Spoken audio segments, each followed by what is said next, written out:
Bueno, comparto con ustedes.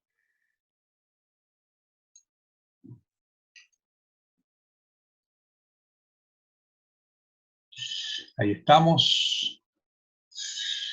Entiendo que están viendo. Así que vamos a ver. Yo creo que llegamos hasta...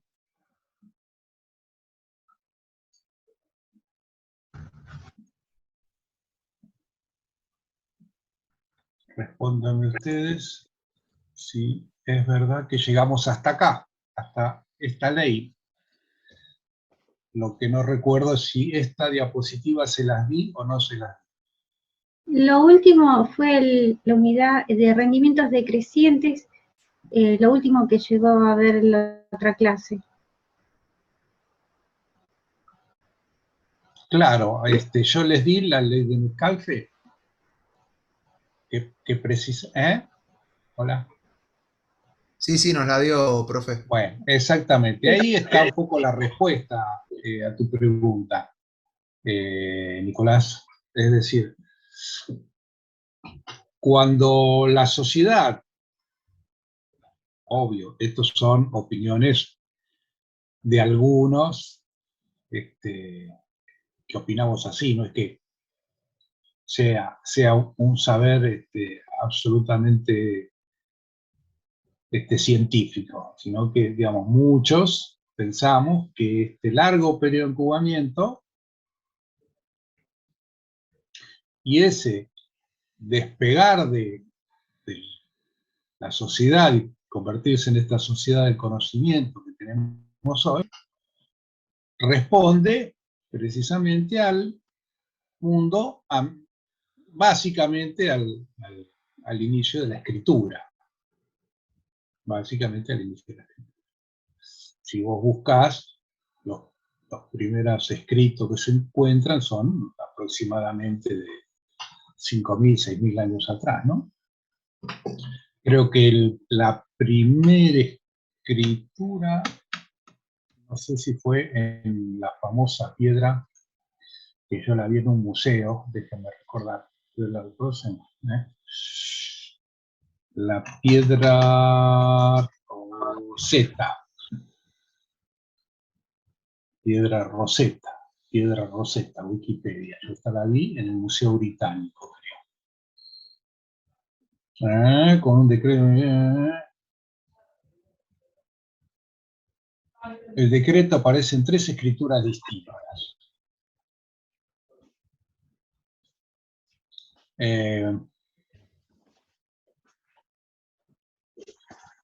Esto pertenece al periodo helenístico, con lo cual en el año 100, esta piedra de 196 a.C. No, entonces el tema viene desde bastante antes. Esto está en 3 escrituras.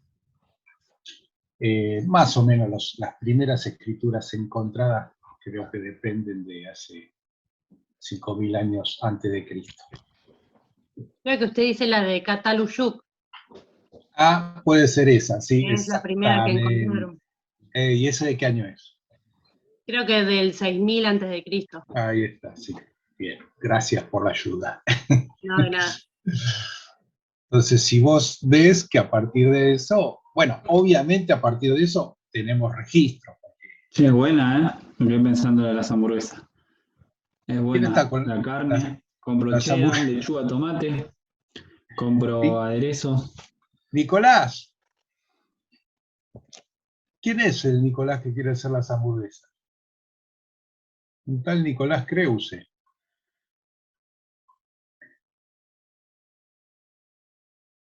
Bueno, Nicolás, te vas a quedar sin las hamburguesas, me parece. Le dio vergüenza. Bueno, seguimos, chicos. Así que bueno, obviamente desde esta fecha que tenemos registros, desde esa época que tenemos registros, porque los registros básicamente lo más importante son los escritos. Todo lo demás son deducciones a partir de objetos que se encuentran.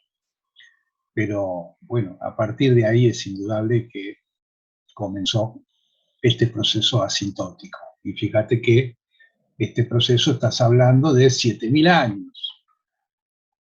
Y dijimos que el Homo erectus tenía, el Homo sapiens, perdón, tenía 1 millón de años. Así que fíjate lo chiquito y cómo coincide con los crecimientos exponenciales que vimos de todas las redes. Cómo coincide con esta ley. Profesor, a mí no me quedó claro el tema del valor de la red, ¿cómo lo relaciono con la externalidad de la red? Bueno, fíjate, vamos a ir. Esto tiene mucha facilidad para... Hoy tienen ustedes mucha facilidad para encontrar las cosas, ¿no? Externalidad de red.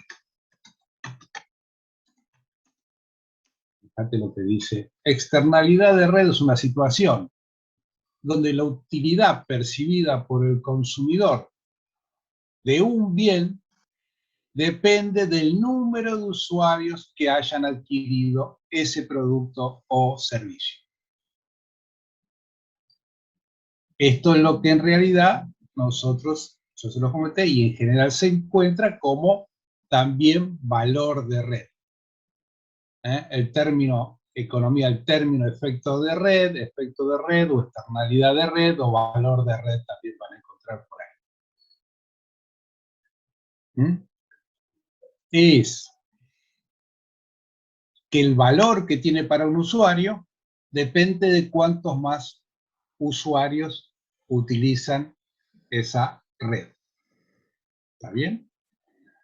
Ahora, no ese es el concepto de externalidad de red que propone Kelly. Kelly habla de externalidad de red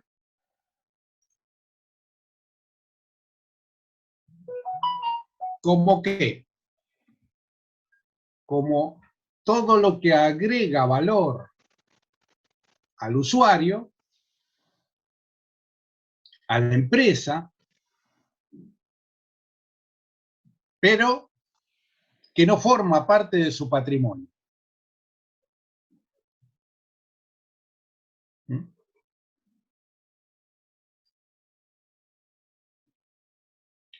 Y eso lo van a ubicar muy bien acá en el artículo de Kelly, ¿no? Si ustedes buscan material, vamos a entrar acá, vamos a ver.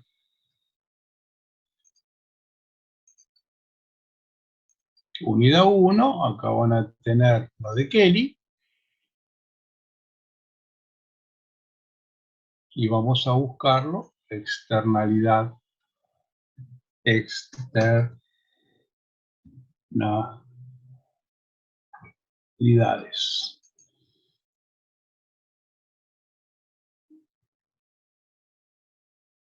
Fíjense acá, se los voy a agrandar, no sé si lo están pudiendo ver. Voy a agrandárselos. Sí, sí, se ve. Bueno, cualquier cosa que crea o destruye también valor que no puede ser incluido en los libros de contabilidad de nadie es una externalidad. El valor total de un sistema telefónico depende del valor interno total de las compañías telefónicas y de sus activos. Externamente depende de la propia red telefónica más amplia. Las redes son fuentes de valor externo, particularmente muy potente, y en las últimas décadas se han convertido en un importante objetivo de investigación económica. Es decir, la compañía telefónica, si lo ven en el ejemplo, la compañía telefónica tiene su red y su patrimonio. Pero su valor está ampliado por todas las otras redes con las que se puede comunicar.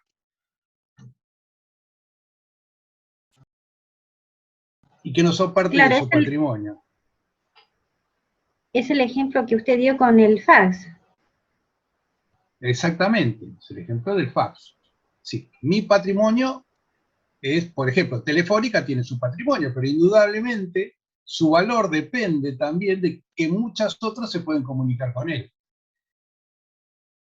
Y que no son patrimonios. Es decir, amplían su red a través de otros usuarios que pueden utilizar, pueden jugar con la red propia del mismo negocio.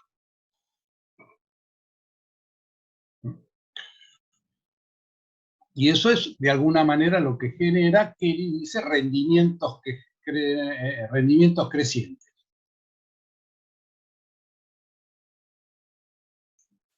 Como Cisco, Oracle o Microsoft, ¿y qué problema? Acá era...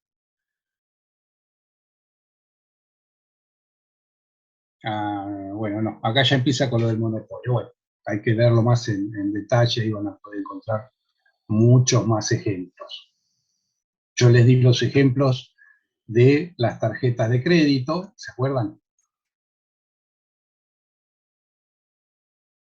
Santander con Santander a través de Visa con los descuentos que da en los supermercados, es decir, ¿qué hace ahí? Amplía su red de usuarios a través de la red de los usuarios del supermercado.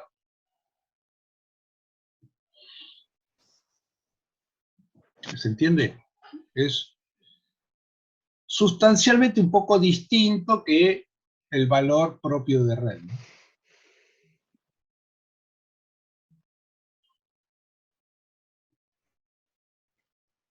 ¿Estamos? ¿Entendió?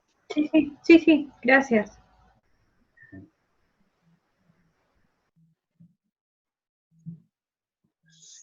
Bien.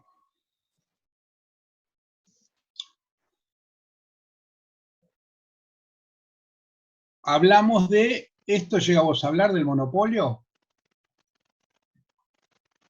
No, no llegamos. No, Bien. Estos son conceptos muy interesantes que también vierte Kelly. Vamos a analizarlos. Monopolio. ¿Qué entienden ustedes por monopolio? A ver. Pueden buscarlo en internet y ayudan a la conversación y hacerlo un poco más ameno. Yo diría, tipo, puramente económicamente, diría como control completo de una sección de un mercado. Bien, sí, está bien, buena definición. Ahora, bien. Monopolio implica también un único vendedor, ¿no? Sería. Sí. No necesariamente, ¿Por qué? porque esa empresa, por ejemplo, Coca-Cola y Pepsi son dos empresas grandes que tienen el suficiente poder dentro de un mercado, pero también existen otras empresas tipo Manaos o las propiamente marcas de cola, pero no necesariamente tienen ese poder de influir sobre un mercado. Sí, sin duda, sin duda. Pero el concepto de monopolio, sí, otra cosa es oligopolio, ¿eh? Ah, sí, es Otra verdad. cosa es monopolio. Bueno, entonces se reduce a una sola empresa con suficiente poder en el mercado. Exacto, exacto. Ahora, es como la idea de un solo vendedor. Es verdad lo que dijo el compañero, uno puede decir, bueno, el control del mercado lo puede tener igual con más vendedores. Se considera monopolio cuando un mercado está una empresa está por arriba del 70% del mercado. ¿Está bien? Pero vamos a suponer vamos a hablar del término más total del concepto. Monopolio tipo más parecido al de los diamantes. ¿Alguien conoce el negocio de los diamantes? Alguien que vio a lo mejor la película La Guerra de los Diamantes o algo por el estilo. Diamante de sangre, algo así, con DiCaprio. Algo así, sí, exacto. ¿Alguien conoce cómo es? Bueno, se los cuento. Más o menos se los cuento, exactamente no sé. Hay una sola en realidad. El diamante en África hay un montón. Cualquiera puede encontrar diamante que se meta en los ríos de África. Pero toda la comercialización del diamante pasa por una empresa en todo el mundo. Creo que es una empresa dinamarquesa.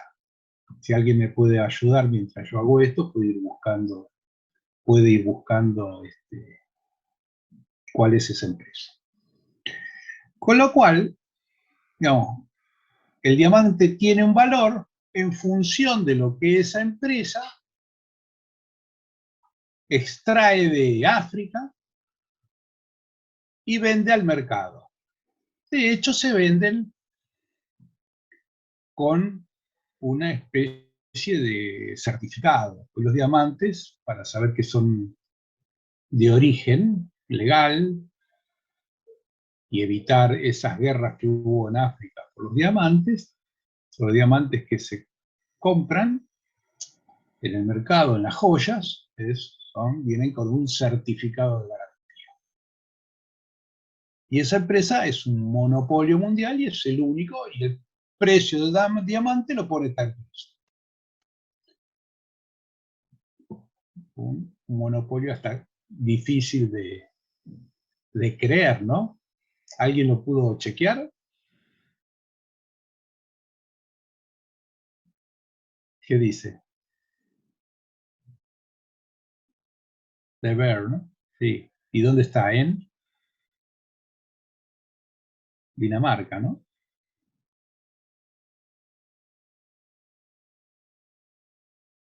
Bueno, algo así. Bueno. Lo importante es esto, entender que, bien, normalmente estos monopolios se ejercen o con ayuda del Estado o con un poder económico muy grande que cuando aparece otra empresa rápidamente la compra. Ahora, Kelly dice, ojo, ese concepto de monopolio, cuando está basado en aspectos que tienen que ver con la monovación, es preocupante. Ahora vamos a entenderlo. Pero no es preocupante cuando hay polivación. ¿Qué quiere decir monovación o polivación? Mono de uno, ¿no? Poli de muchos. Innovadores. Esto sería un innovador y estos muchos innovadores. Entonces, miren este ejemplo que no sé si yo ya se los comenté, pero es de una empresa que también la pueden ir buscando en internet, Altavista. Altavista era un buscador debe ser los años 95, por ahí, 1995. Era el buscador como hoy es Google. Claro, no había la difusión de Internet que hay ahora. Digamos, que era el buscador de todos los que accedíamos a Internet.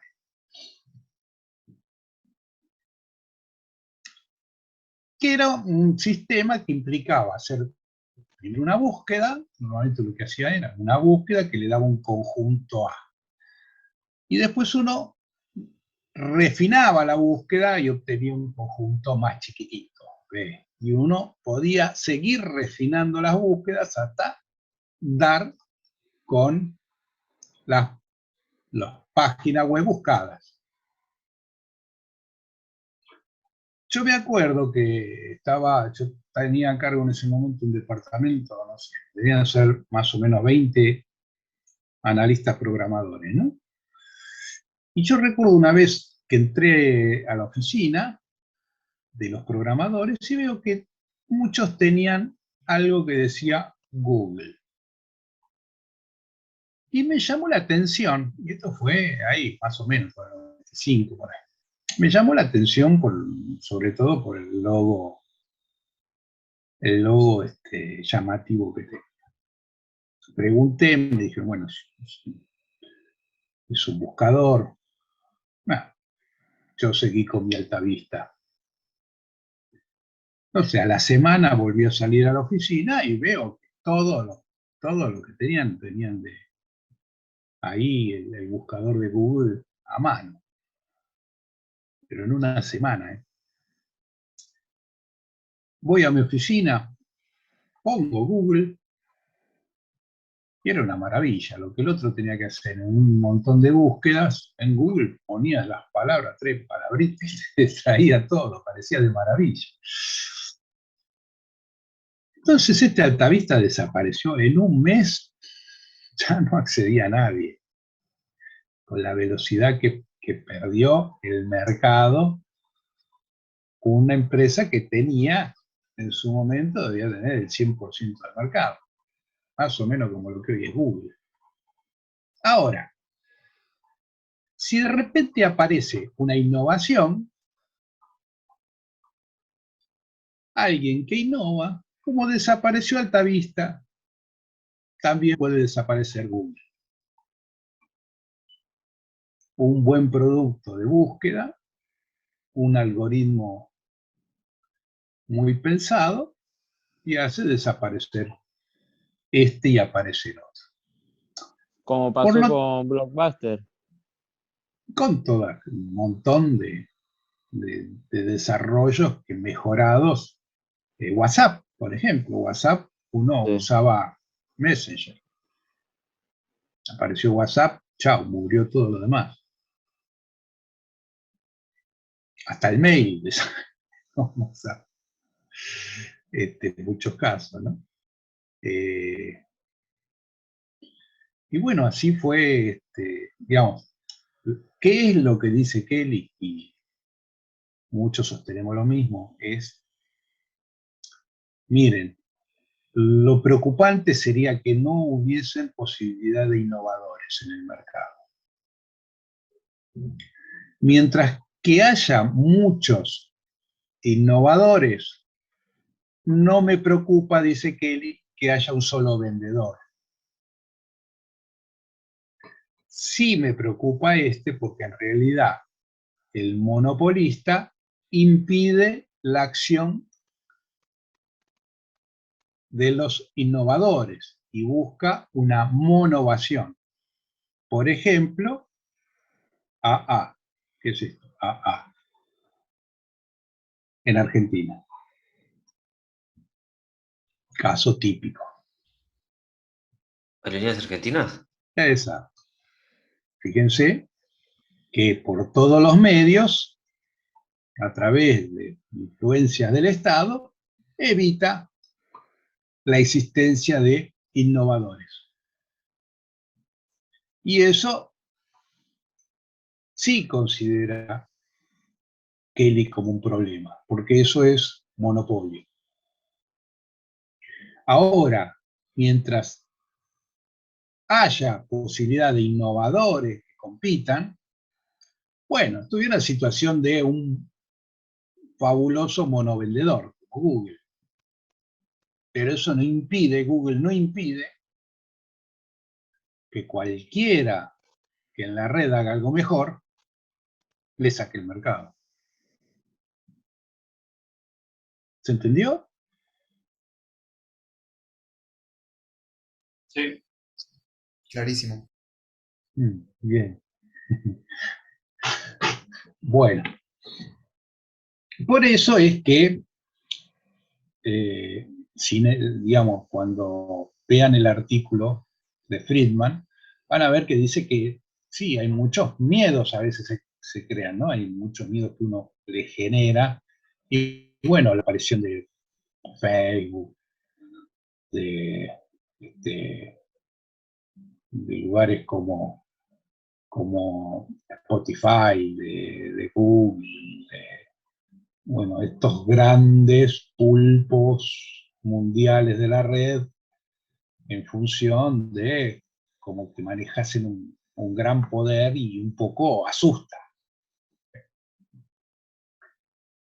Pero lo que básicamente los estados, y en eso Francia ya está actuando, Estados Unidos también están actuando, es, ojo, hay que cuidar el Estado, ahí sí debe intervenir bien, y donde debe intervenir bien es decir, ojo, yo lo que tengo que evitar es que haya monovación.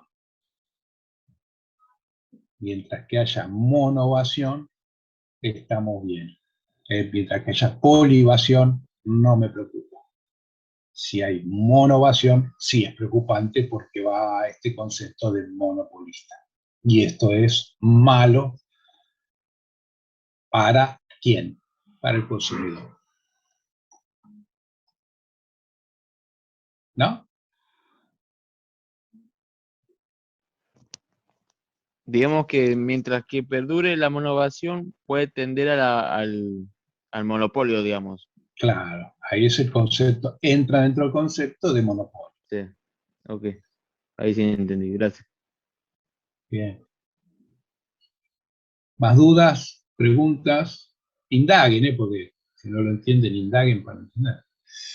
Indáguenme.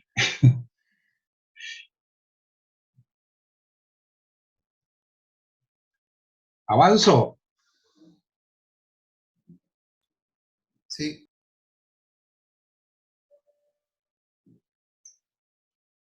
Bueno.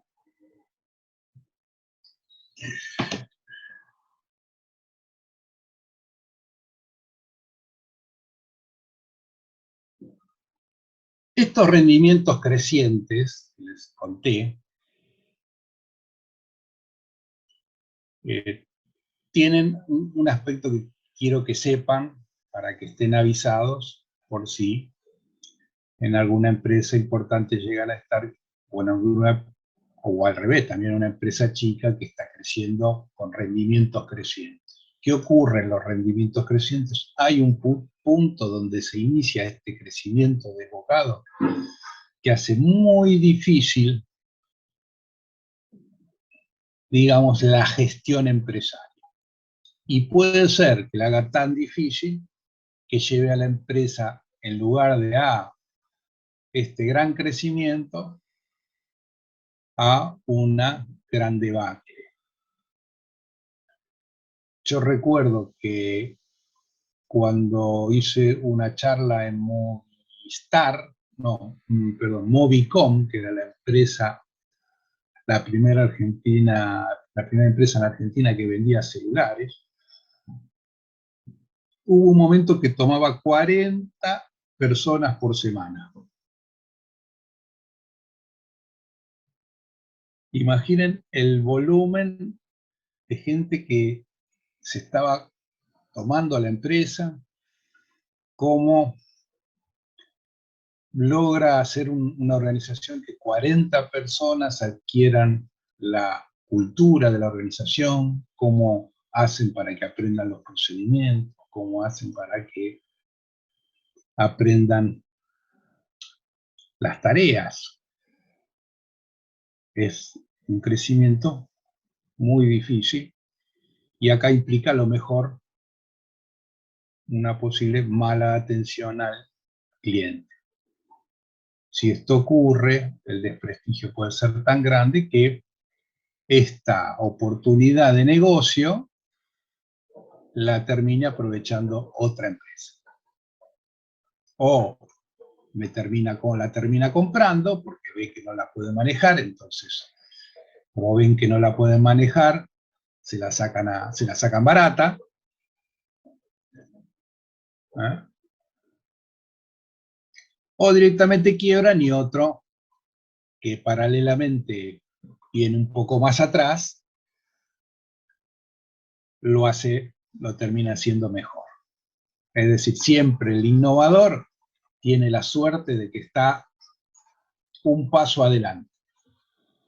Entonces, ese paso adelante hay que mantenerlo siempre, el otro tiene que estar atrás. Mientras que el innovador esté acá adelante, va a andar bien. Cuando no haga obsoletos sus productos, me pasa y ahí se lleva el mercado. Entonces, ojo a estos puntos críticos.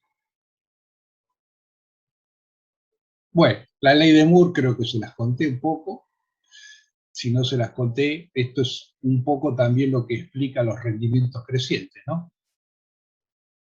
La velocidad, es decir, Moore fue un fundador, fue un cofundador de Intel. Intel es uno de los mayores vendedores de microchips,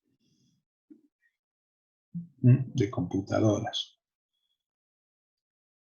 Y Moore estableció una ley que dijo que la velocidad y la potencia de los microchips, es decir, de la capacidad de procesamiento informático, se duplicaría cada año. Y esto lo dijo por los años 70.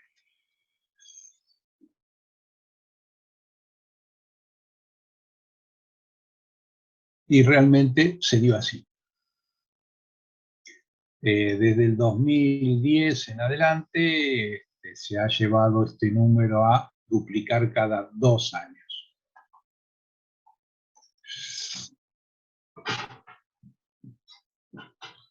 Y eso del doble es un crecimiento exponencial. 2, 4, 8, 16, 32. Es exponencial.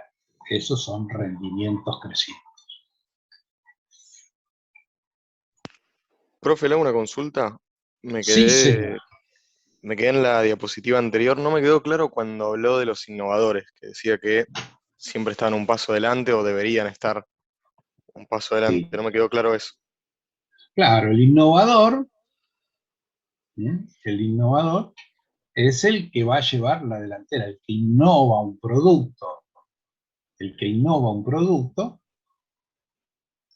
es el que va a llevar la delantera contra el que se atrasó. Por eso dijimos este lema que habíamos puesto hace la clase anterior, el concepto de haga obsoleto sus productos, que era el concepto de innovación e inmediatez. ¿Por qué dijimos, por qué haga obsoleto sus productos? No por un tema, por un mito que es la obsolescencia planeada. Eso es un mito.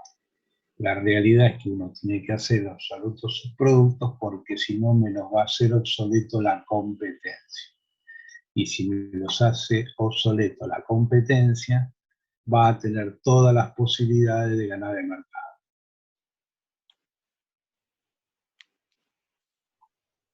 Genial, profe. Clarísimo, gracias.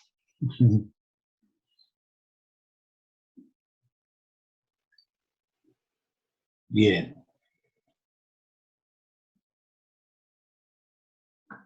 Las estrategias, entonces, para buscar externalidades, para buscar rendimientos crecientes, son siempre generar abundancia, nunca refugiarse en la escasez. La abundancia agrega valor en las redes. ¿Ah? Viejo axioma, lo vimos, ¿no? Viejo axioma, perdón, no sé si lo vimos. Acá está. Viejo axioma, el valor procede de la escasez. Es decir, que los bienes escasos aumentan su valor. Es decir, mayor demanda. Si hay mayor demanda y hay escasez, poca oferta, escasez, el bien aumenta su valor. Esto dice la economía. Y en términos generales está bien, pero no cuando hablamos de las redes y de un mundo en red. Ahí empieza a cambiar, porque cuando los productos son abundantes, aumentan su valor. ¿Por qué? Por este concepto de externalidad. Es decir, que cuanto más usuarios tiene Google, más vale Google. Y sin embargo, muchas cosas de Google ni siquiera tienen valor, porque mi WhatsApp, hasta WhatsApp es gratis. Entonces, el objetivo es, ¿cuál es el objetivo? Que aumentar la cantidad de usuarios, aumentar la red, mayor red. Entonces, ahí ya el concepto de que la escasez genera valor, no va. La abundancia es la que genera valor en las redes.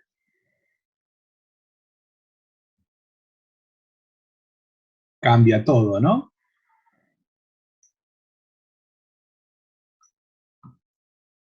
Entonces, estrictamente, si menciona abundancia es de usuarios, o de clientes. Abundancia de usuarios, claro.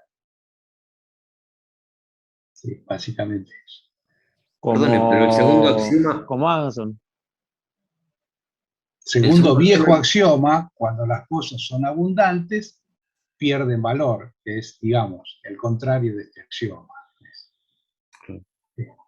Ah, podría ser un axioma solo, no estoy muy de acuerdo con los dos axiomas, pero bueno, así lo plantea que igual. Es decir, primer axioma, el valor procede de la escasez. Esto es viejo, ya no va más, sino que el valor procede de la abundancia. Las cosas escasas pierden valor en el concepto de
Bueno, continuamos.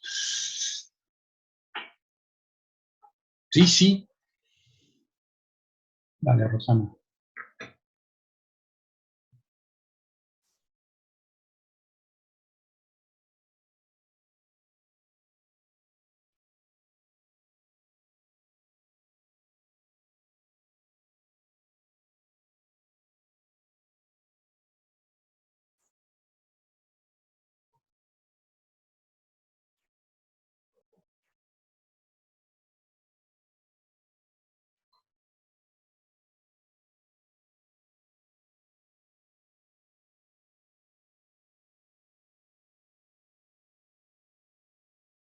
Sí, sí, es el tráfico de los datos de las personas, ¿no? A lo que se referiría la película. Claro, sí, obvio. ¿Cómo se llamaba esa película, decís? Ah, sí. El dilema. Creo que no es uno que habla de varios socios.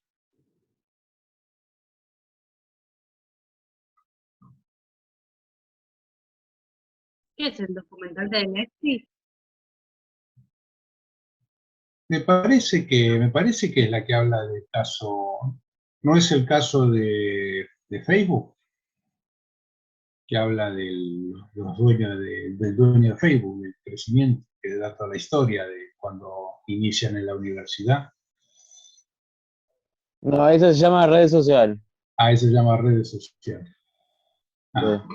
no. Hay otro que habla el caso de una empresa que utilizó información, creo que de Facebook, que nunca Facebook desmintió que se la haya dado, que se la haya vendido, que fue en el caso de las elecciones del anterior presidente norteamericano. ¿Cómo se llamaba? Se me fue la cabeza. Trump.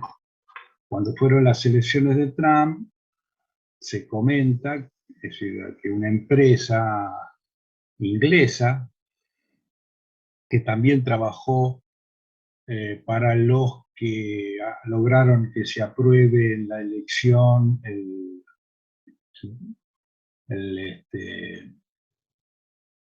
break, ¿cómo se le llamó?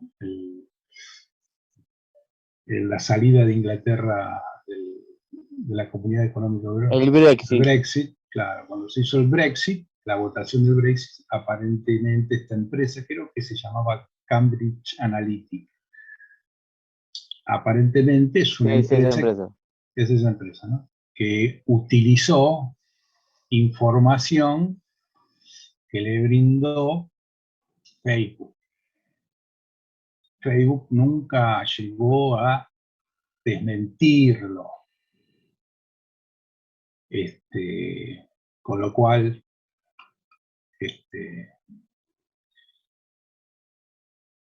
quedó ahí en la nebulosa. Pues bueno, esa empresa obviamente entró, no sé si incluso hay juicios pendientes, y bueno, tuvo que ir al Congreso de Estados Unidos también, tuvo que ir el dueño de Facebook, hubo toda una historia atrás de eso. Sí, obviamente esto que se le llama de alguna manera también Big Data, o gran información, gran volúmenes de información, es un poder maravilloso, increíble, no sé si maravilloso, es un poder altísimo de poder a través del conocimiento, ¿no?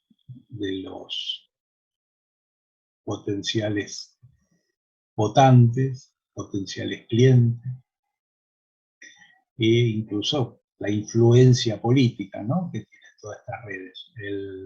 Bueno, es un debate muy interesante. El libro de Friedman que les di, la primera parte del libro, habla básicamente, es como dos partes. No están separadas así, pero se nota que lo armó así en dos partes, ¿no? Por un lado, habló un poco de tanto de los cambios sociales y de los negocios que generó esta sociedad del conocimiento. Pero por otro lado, la segunda parte del libro, muy interesante también, habla de todos los cambios políticos que esto genera, ¿no?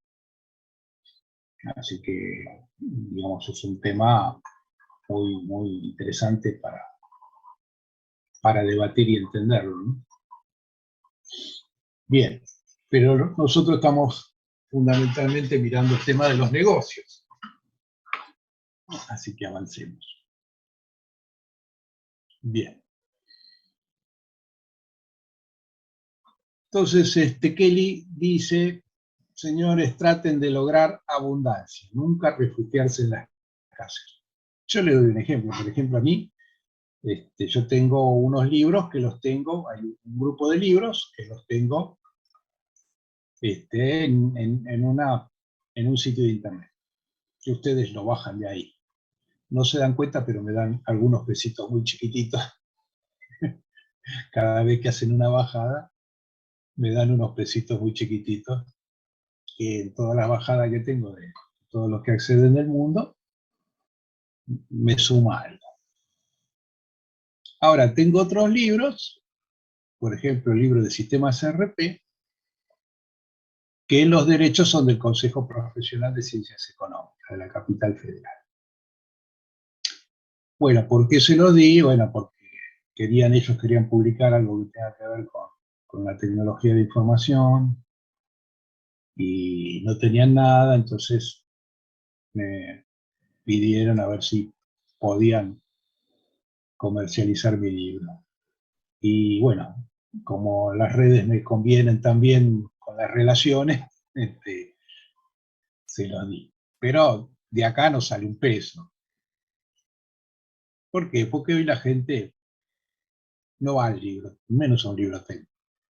Va muy poco, salvo que sea la especialidad de uno, ¿no? Entonces, el mercado es muy chiquitito. Pero algo que está en la red genera miles de bajadas. Entonces uno busca, es decir, yo de alguna manera voy a este concepto. No me refugio en la escasez que me puede dar el derecho de autor, o en la escasez que puede generar una patente muchas veces, o incluso la escasez que puede generar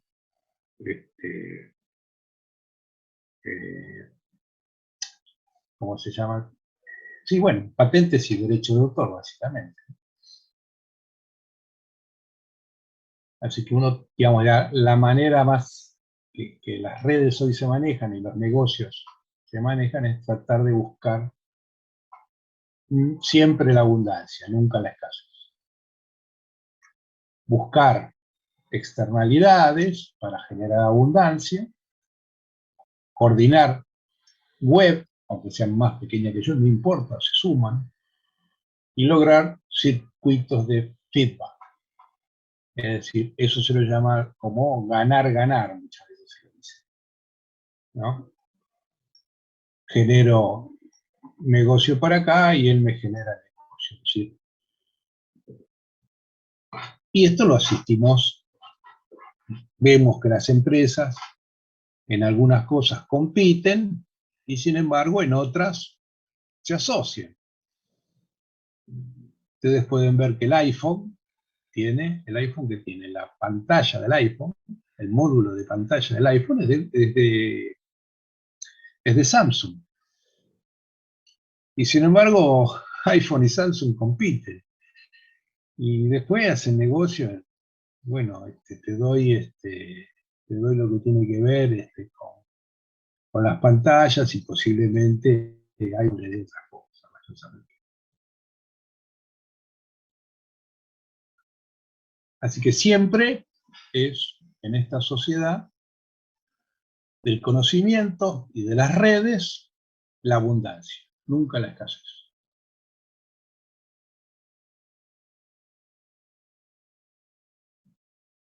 Ahora vamos a ver algo que tiene que ver con el otro artículo, que es el de Kelly. Kelly analiza las características de la información en esta sociedad de conocimiento, y en esta sociedad en redes, y en esta sociedad digitalizada.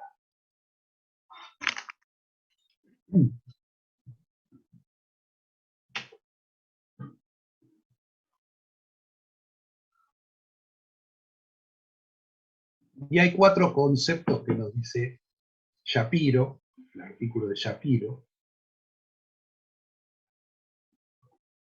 Vamos un poco adelante, para que vean.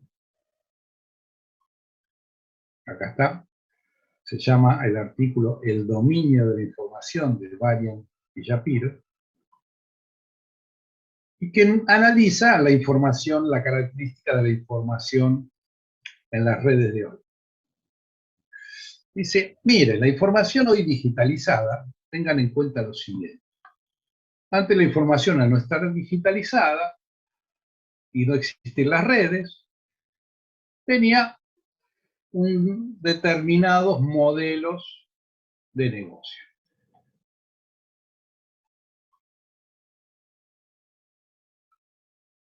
Los modelos de negocio implicaban que la información era cara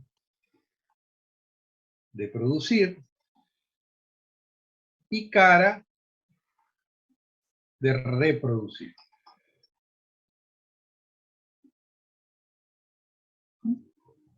Es decir, si uno hacía una película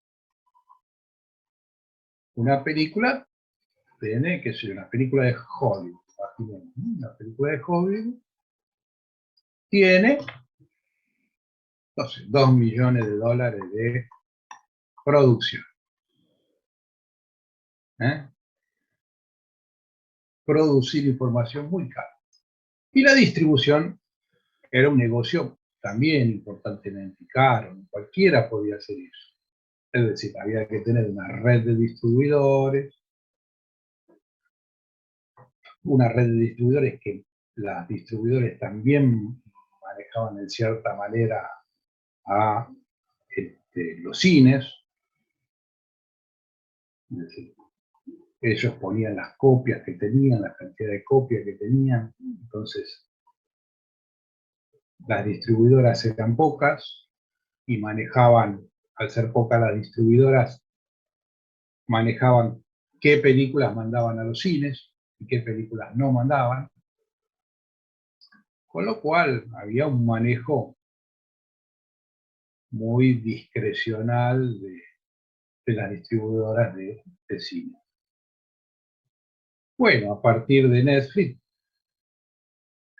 el costo de producir sigue siendo alto, pero ahora, es decir, fundamentalmente a partir de las redes, ¿no? A partir de las redes, la distribución se hizo, el costo es bajísimo.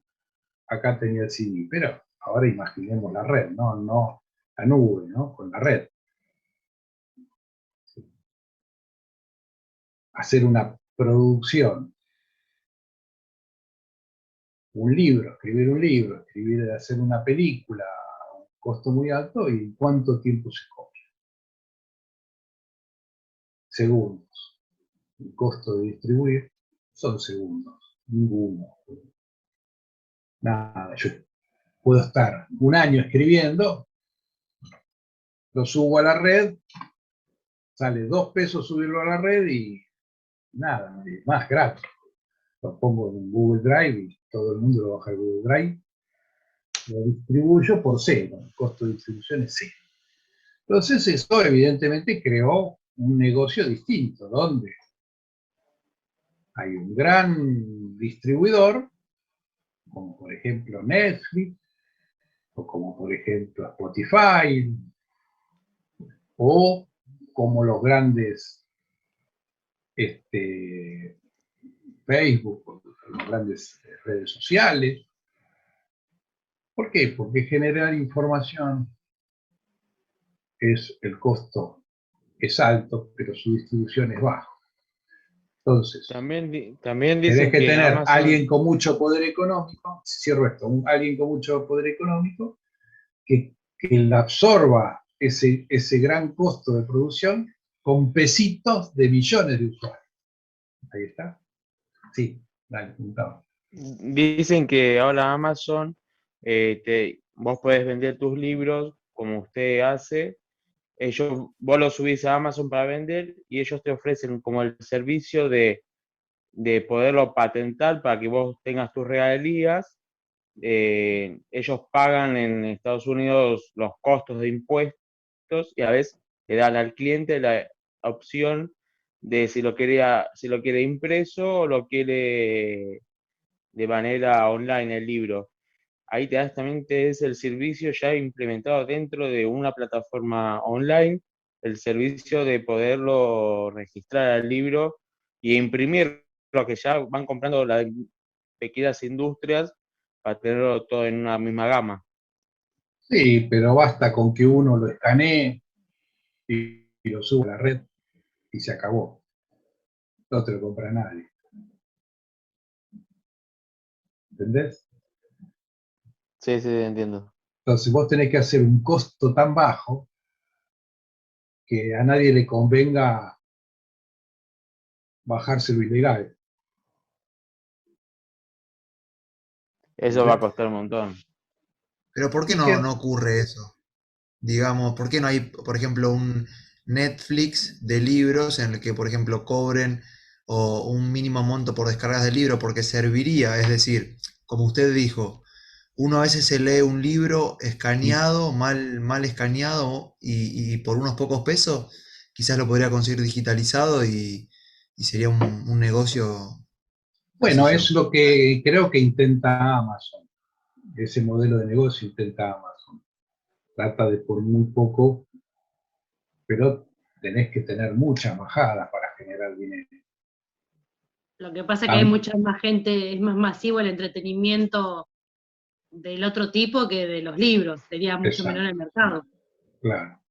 O sea, el mercado de las novelas es muy interesante, es muy bueno, pero eh, hacer conocer una novela tampoco es tan fácil. Eh, si a mí me pagan porque tienen un banner, entonces ellos, de donde lo bajas, hacen una poca publicidad y en función de esa publicidad te dan realmente sí. Pero más o menos el mismo modelo de YouTube. ¿Sí? Uno puede hacer un video en YouTube y depende de cuántas visitas tenés, te empiezan a pagar. De hecho, hay gente que vive bien con eso. Muchos youtubers que viven así. Este, y yo creo que el modelo de Amazon tiende a eso. Ah, si bien el costo de producción es muy grande para quien hizo el libro, dice, bueno, después tenés mi plataforma, puede ser que de mi plataforma tengas muchas bajadas que te cierren el negocio. Pero lo importante es esto. Requieren hoy un gran volumen de ventas. ¿Por qué? Porque el costo de reproducción es muy bajo.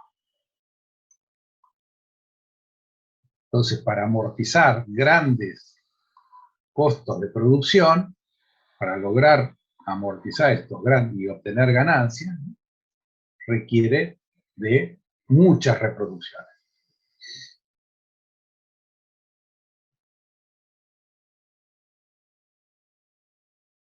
Bien. Lo otro que nos dice Shapiro es, ojo, que la información es un bien de experiencia. Esto siempre fue un bien de experiencia, ¿no? Siempre fue un bien de experiencia. Es decir, la información se sabe si es buena solo una vez que se consume. Si uno no la consume, no sabe si la información es buena.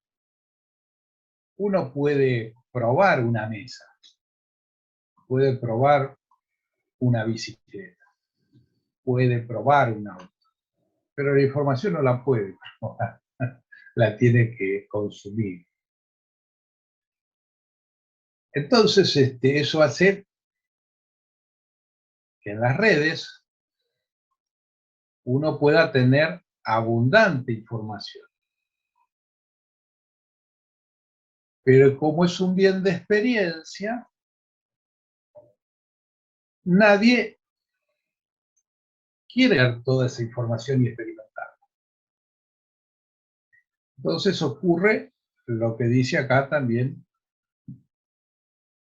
el concepto de la economía de la atención. Es decir, Ever Simon habla que la riqueza de información provoca pobreza de atención. Claro, ¿por qué? Y porque para saber tengo tanto volumen de información,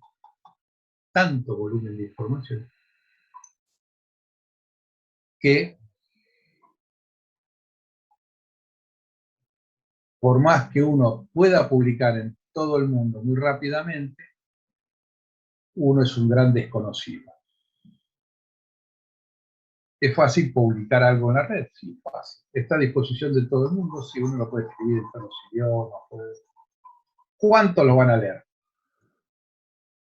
Muy pocos. La realidad es que muy pocos. Entonces, ¿por qué? Sí, porque muchos van a tener que leer lo que yo publico para saber si es bueno. Y porque al haber tanto, uno es un grano de arena en el desierto. Eso es un grano de arena del desierto. Por ende, lo que dice Shapiro es, ojo, que ahí se hace mucho más importante, en esta sociedad del conocimiento, se hace mucho más importante el valor de marca, el reconocimiento. Es decir, sé sin necesidad, o presumo, sin necesidad de probar, que algo es bueno, que la información es buena. Presumo que es buena. Entonces, veo sitios que por la marca presumo que son buenos. Consumo lo que presumo que es bueno.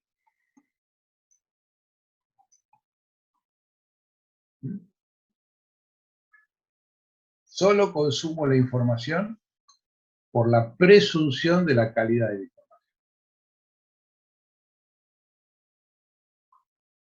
Uno hoy también consume mucha porquería en Netflix, porque uno empieza a ver cualquier película que la tira ahí. Pero normalmente lo ideal es guiarse. Uno se suele guiar por quién es el director, quién es el autor, quiénes son los actores, ¿no? Y en función de eso, consume o no consume, se pierde o no se pierde las 2 horas de la película.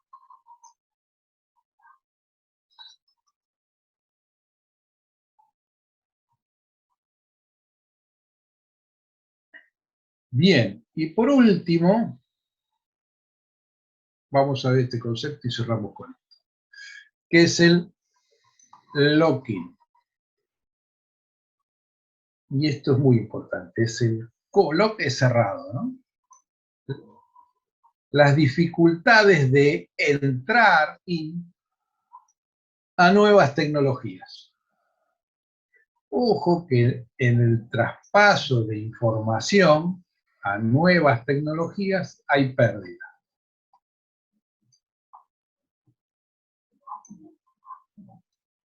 Estamos perdiendo mucha información. ¿Cuándo perdemos mucha información? Cuando pasamos de una tecnología a otra. Ahí se puede perder mucha información. El ejemplo más palpable para ustedes es buscar, ya pueden buscar los VHS de de su infancia, que tienen sus padres. ¿Tienen? ¿De chicos? Sí, pero ya ha pasado así en mi Poco casa. o mucho. ¿Y qué hacen ahora? ¿Dónde lo ven? DVD. Ah, porque lo tenés en DVD y lo pasás. Porque se puede pasar a DVD, digamos, el VHS.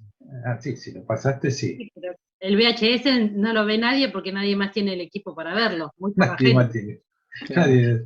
Y si no, te tenés que bajar unos cuantos mangos y que alguien te lo pase a VHS. Y pocos lo hacen. La verdad que pocos lo hacen. Yo tengo ahí un montón de VHS. Creo que no lo voy a poder ver nunca más. Y tengo un montón de planillas que había hecho en mi juventud que se llamaban, en una planilla de cálculo que se llamaba Lotus 123. Busquen en Wikipedia Lotus y van a encontrar ahí. Esta era la planilla como voy a hablar de Excel. Y yo he hecho unas planillas, me acuerdo, no sé, una vez para un tema había hecho toda una, casi podía liquidar sueldo con una planilla de esa que había hecho. Y esa planilla la tengo ahí muerta, información que perdí porque no la actualicé nunca a Excel, todas las versiones de Excel que salieron. Además, tengo muchos documentos que escribí y los tengo ahí perdidos porque los tengo hecho en un Word de los que se usaban en la PC de cuando no existía Windows. Así imagínense que esos Word hoy no se leen en ningún lado. Siempre generalmente hay pérdida de información cuando uno cambia de tecnología.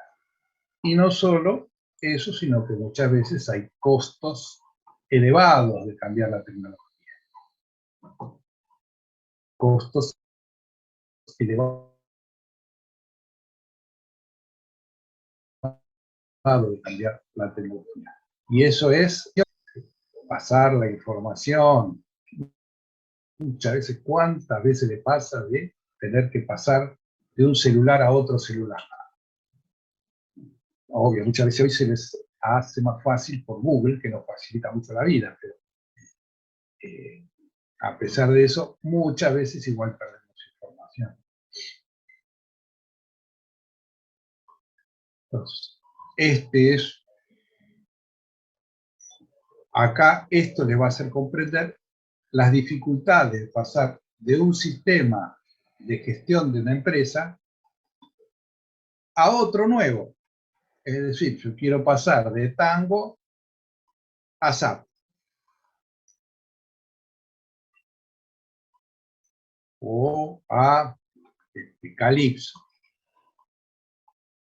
Bien, ojo que ese pasaje tiene pérdida de información y tiene un costo asociado importante.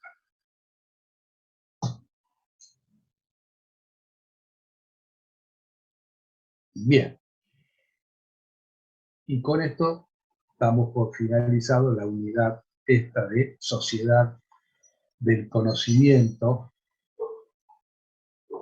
o también la era digital, como se la conoce también. Bien, chicos, preguntas.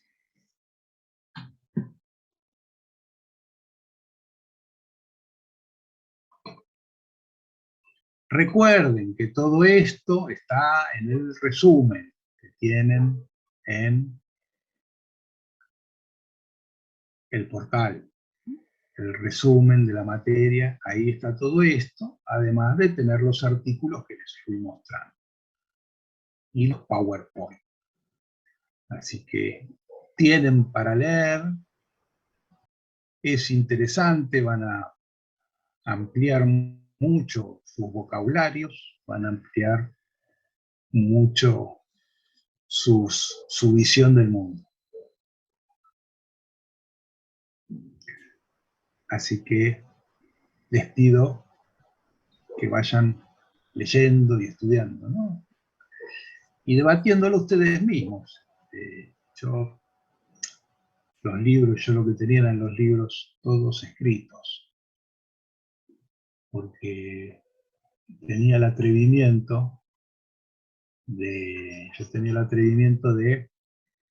opinar sobre autores enormes, ¿no? Cuando estudiaba.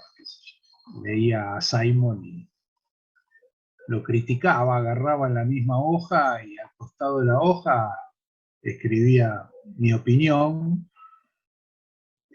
y así pasaba con casi todos los libros que los tengo todos escritos porque los comentaba. Eso hacía que me quedesen en la cabeza, y a uno le quedan las cosas de por vida muchas veces, esas cosas que uno hizo así, después no se las olvida. Bueno, nada, es una manera que yo he tenido de estudiar, ¿no? Y de ampliar la mente. En realidad, cuando uno se siembra el interrogante, dice, esto me parece que es así, no me parece que es así. Es cuando uno se enriquece, cuando uno duda. Cuando uno duda es cuando se enriquece. Bueno.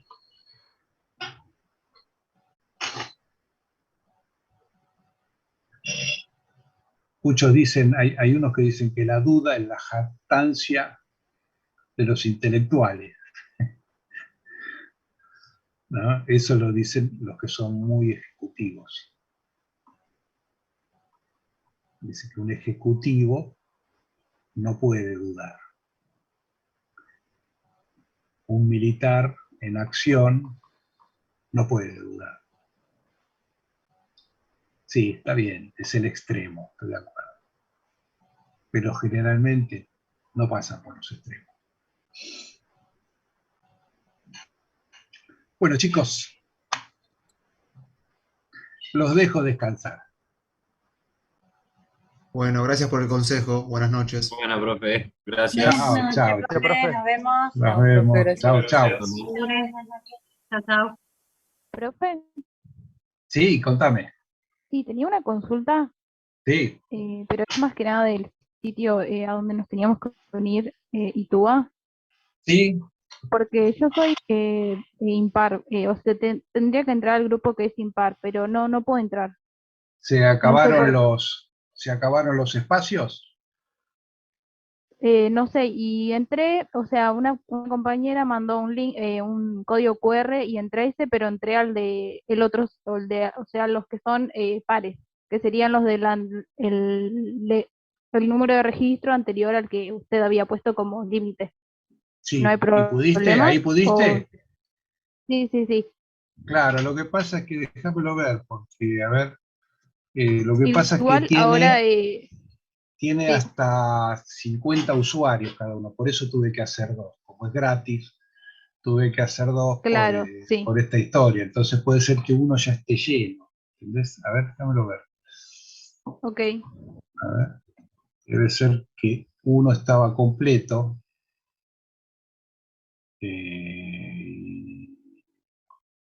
No sé, estoy en mayúscula, no sé, no me deja entrar. Bueno, no importa. Si pudiste darte Sí, de entré alta al en de los el pares. de... Sí, sí, sí, exacto. Está bien, no importa, está perfecto. Ok, está bien. Nada, era para consultar porque no sabía qué hacer. No, es probable que no pudiste entrar al de los impares porque esté completo, que Ah, haya ok, está llegado a bien. los 50 usuarios. Ah, ok, está bien. Gracias, profe. Nada,